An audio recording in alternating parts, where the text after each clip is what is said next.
So ఒకటే మనం అర్థం చేసుకోగలం ఇంత పెద్ద పెట్టుబడి అయ్యో మనకి రాకుండా పోయింది అని. కానీ ప్రయత్నం చేసుకుని ఇదిగో రా బాబు మా రాష్ట్రం ఇది, మా పాలసీ ఇది, ఇంకా రండి ఇంకా ఎస్ 22,000 కోట్లు కావచ్చు 30,000 కోట్లు రాయితీలు ఇస్తామండి. పెట్టుబడి తెచ్చుకోవాలి కదా, రాష్ట్రానికి అయితే కంపెనీని తెచ్చుకోవాలిగా. అదేమన్నా చిన్న కంపెనీయా?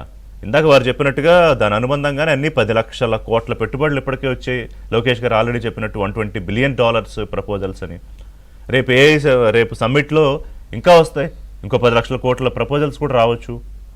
ఇంకప్పుడెంత ఏడుస్తారో వీళ్ళు. కిరణ్ గారు సార్, ఇప్పుడు మా అధినేత పవన్ కళ్యాణ్ గారు ఎప్పుడూ మాట చెప్తా ఉంటారు, భావం తద్భావతి అని. అంటే మనం ఏదైతే ఆలోచిస్తామో అదే మనం అని. ఈ రోజున జగన్మోహన్ రెడ్డి గారు ఎందుకు ట్వీట్ చేయలేదు అంటే కడుపు మండుతుంది సార్. అక్కడ కడుపు మండుతుంది ఆయనకి. నా హయాంలో ఒక్క ఇన్వెస్ట్మెంట్ కూడా నేను తీసుకురాలేకపోయాను, బెదిరించి కంపెనీలన్నీ వెనక్కిపోయాయి. ఈ రోజున 1,30,000 కోట్ల రూపాయల పెట్టుబడి వైజాగ్ వచ్చిందంటే కడుపు మంటే కదా సార్ కూటమి ప్రభుత్వంలో. ఆయన ఉద్దేశం ఏంటి? ఆయన ఆలోచన రాష్ట్రం మీద ప్రేమంతా బూటకం. యువతకి ఎవరికి ఉద్యోగాలు రాకూడదు, వాళ్ళు 5,000కి 6,000కి తిరగాలి వీళ్ళ వెనకాల సార్. అంతే కదా సార్, జగన్మోహన్ రెడ్డి గారు ఆలోచన అదే కదా. ప్రేమ ఎక్కడుంది రాష్ట్రం మీద? ఆయన ఉద్దేశం ఏంటి? భయభ్రాంతులకు గురి చేయాలి, పెట్టుబడిదారులు వెళ్ళిపోయేలాగా చేయాలి, వాళ్ళని కమిషన్లు అడిగి కంపెనీలు ఎత్తేసేలాగా చేయాలి. ఆయన 5 సంవత్సరాల్లో చేసింది అదే కదా. కానీ ఈ రోజున పవన్ కళ్యాణ్ గారు కానీ, చంద్రబాబు నాయుడు గారు కానీ, లోకేష్ గారు కానీ చెప్తుంది ఏంటి?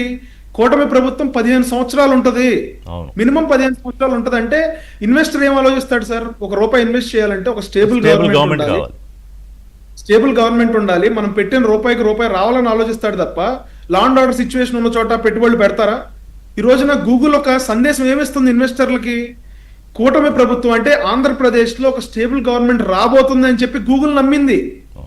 ఆంధ్రప్రదేశ్ లో స్టేబుల్ గవర్నమెంట్ ఉంటుందని చెప్పి గూగుల్ నమ్మటం ద్వారా ఇంకా ఇతర కంపెనీలను కూడా అట్రాక్ట్ చేసే పరిస్థితి ఈ రోజున ఉంది.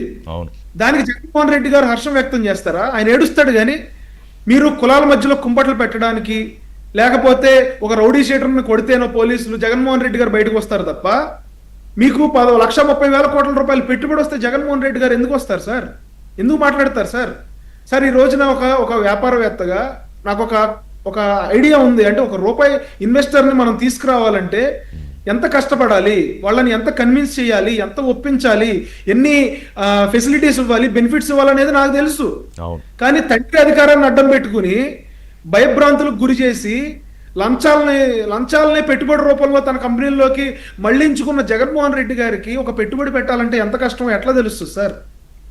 ఈ రోజున Karnataka, I always respect Karnataka sir. నేను బెంగళూరులో 7 సంవత్సరాలు ఉద్యోగం చేశాను. I have huge respect towards Karnataka, Bengaluru. కానీ ఈ రోజున బెంగళూరులో వెల్కమింగ్ సిచ్యువేషన్ లేదు సార్.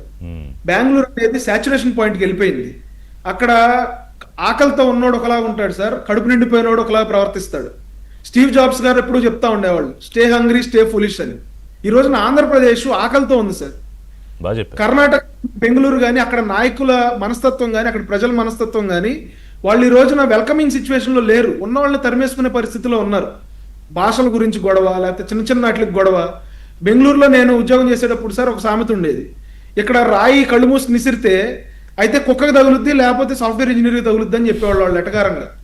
అంటే అన్ని కుక్కలు ఉన్నాయి, అన్ని సాఫ్ట్వేర్ ఇంజనీర్లు ఉన్నారు ఇక్కడ మా ప్రదేశంలో అని. ఈ రోజున ట్రాఫిక్ అదే ఇవాళ శివకుమార్ గారు కూడా అదే గర్వం చూపించారు. నాకు 5 లక్షల మంది సాఫ్ట్వేర్ ఇంజనీర్లు ఉన్నారు, 2 లక్షల మంది విదేశీయులు ఉన్నారు, నేను ఎందుకు అడ్వర్టైజ్ చేసుకుంటా అంటే, మేము చేసుకుంటాం, మాకు కావాలి మాకు కూడా 5 లక్షల మంది. ఆకలితో ఉన్నాము, మన పిల్లలకు ఉద్యోగాలు కావాలి, మన రాష్ట్రానికి పెట్టుబడులు కావాలని చెప్పి మనం ఆకలితో ఉన్నాము.